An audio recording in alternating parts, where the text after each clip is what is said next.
My name is Marcya Gullatte. My pronouns are she, her, and hers. I live in Birmingham, Alabama. I am part of the PWN Alabama chapter since 2022. And I am, since January of this year, one of the co-chairs of the Alabama chapter. Congratulations, you are June's Shero of the Month. We're so excited to give you this honor. And yeah, just tell us how does that feel being nominated to be Shero? It feels amazing. I I was shocked because I just do things that I feel are right to do and that need to be done. And I wasn't really expecting anything. So I was speechless when I first found out. Aw, I love that. Well, we see you and we recognize the incredible work you've been doing. So yeah, just all the congratulations. This is very deserved. And by the way, I am Victoria Siciliano. I am Communications Director for PWN USA. So let me ask you some questions. What brought you to PWN at first, and how has it impacted your life? I first heard about PWN at USCAJ 2019 in Washington, D.C. And I met this electrifying personality who was on a panel, Olga. And I was just energized by the sisterhood and how empowered they were. I have been living with HIV for 30 years. And when I first came in to the HIV arena, women were not even on the table. We were not part of the agenda. And to see this powerful national organization, I was just ecstatic. But then I went back home. At the time, I lived in Virginia, and I didn't know how to get involved. When I moved to Birmingham, I was introduced to Lisa Johnson-Lett. And if you haven't met her already, which many of you probably know who she is, you know that she is a motivator and she will drag you into anything and everything. When she sees that you have potential in a certain area, she's going to bring you into it. And she brought me into PWM. And ever since then, I've just been really excited to be a part of this organization. I feel honored. I feel like I have 3,000 sisters that are lifting me up all the time and feel so supported. I love to hear that. Thank you so much. Tell us about a project or campaign that you've been working on recently. What have you been up to in your advocacy? When I started advocating in the 90s, the person who taught me all about advocacy told me about the Denver principles in MIPA. That is very important, and I'm very passionate about it. I feel like it is the foundation of advocacy in the HIV community. Here in Alabama, HIV Advocacy Day has been primarily led by the AIDS service organizations with little to no input of people living with HIV. I made the decision, as did some others in my chapter, that we were going to do everything that we could to make sure that there was meaningful involvement of people living with HIV in the whole planning of the Advocacy Day. We did not want to be just a name on a flyer. Our purpose was to be a part of the whole planning from the beginning to the end.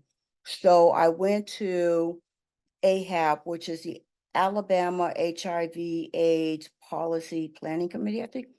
But I went there, as did two other members, our outreach member and Lisa too, Myra Franks, who's also a former Shero of the Month, and Lisa Johnson-Lett, who's also a former Shero of the Month. So all of us went to the AHAP meeting, I was selected as a presenter, and I shared with them who PWN Alabama is and how we wanted to be active, not just in Advocacy Day, but as a whole. But after that presentation, which was well received by the members, we did not get a lot of feedback. In fact, nobody in AHAB was receiving much information about the planning.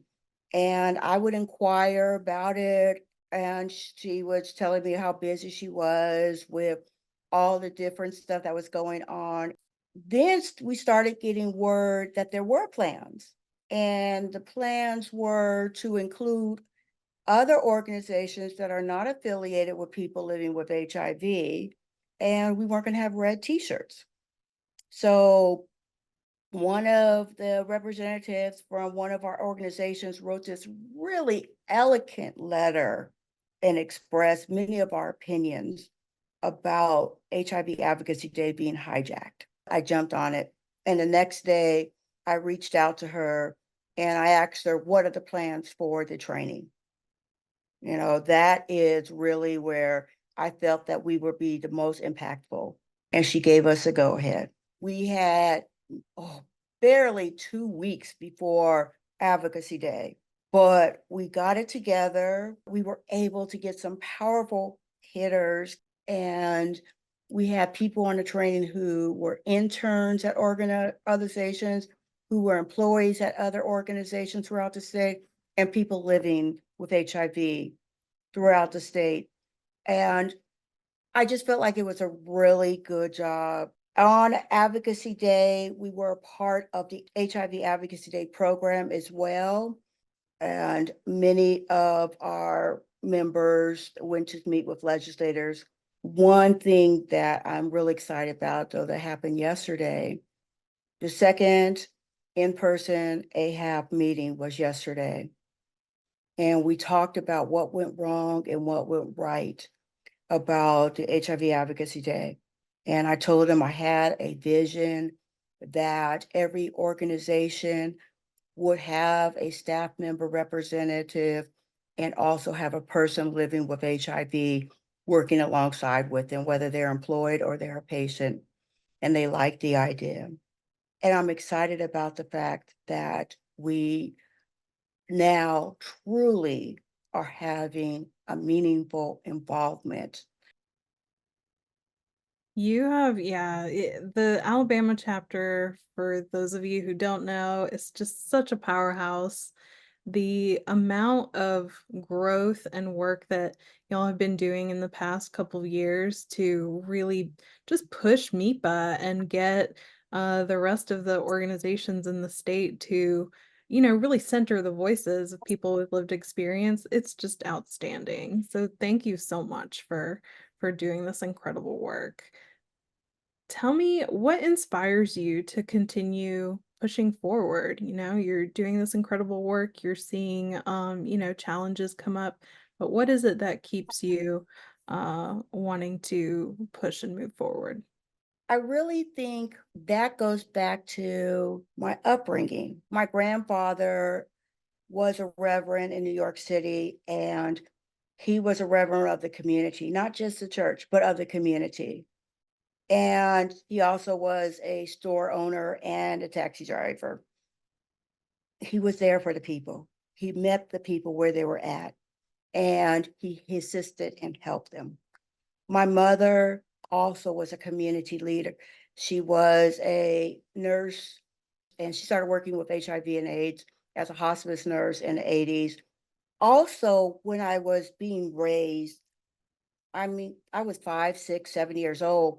My mother had flashcards, and she had all the famous Black inventors, activists, leaders of our past.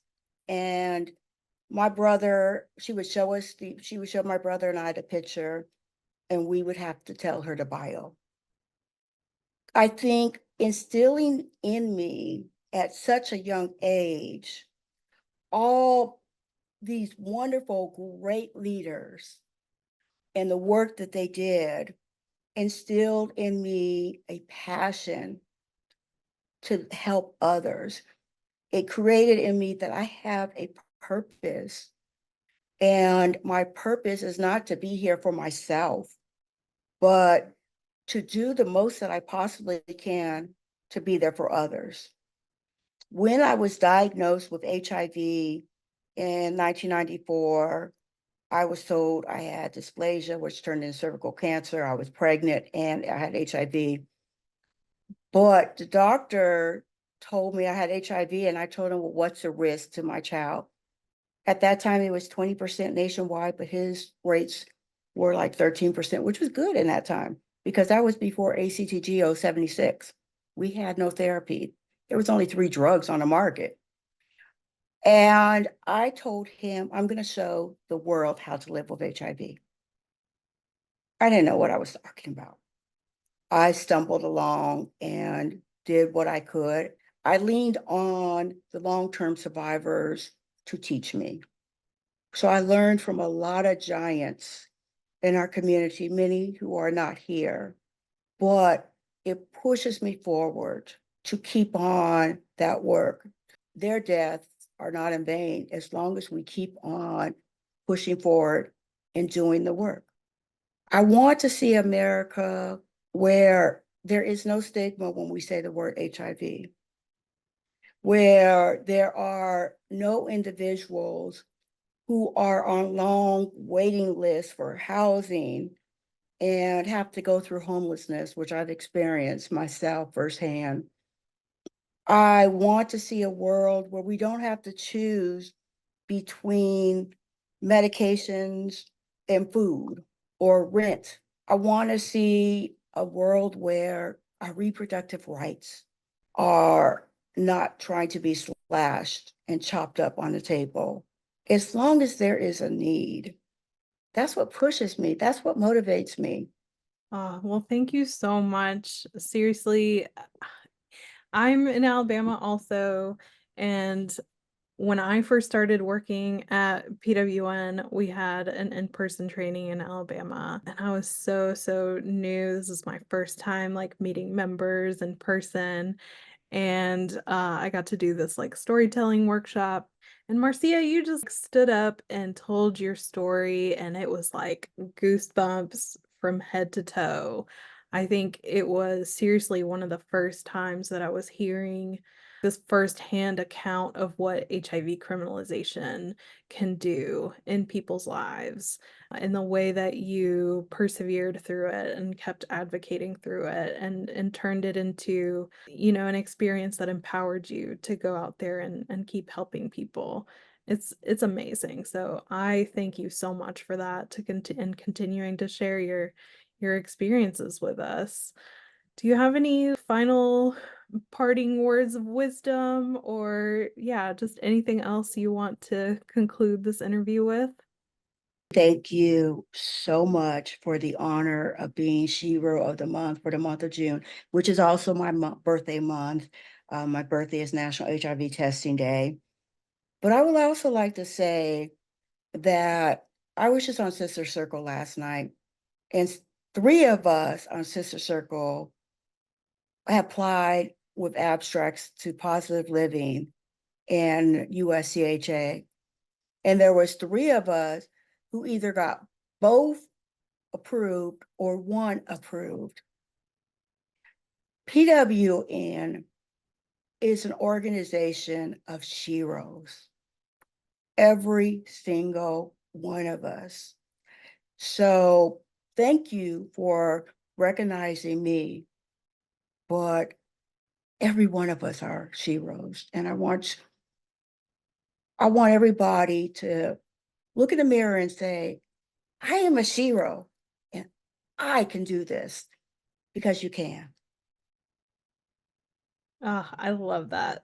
Thank you so much. And thank you everyone for tuning in. If you want to learn more about our Sheroes or nominate someone, you know, like Marcia said, this is an organization of Sheroes and everybody deserves to get their flowers.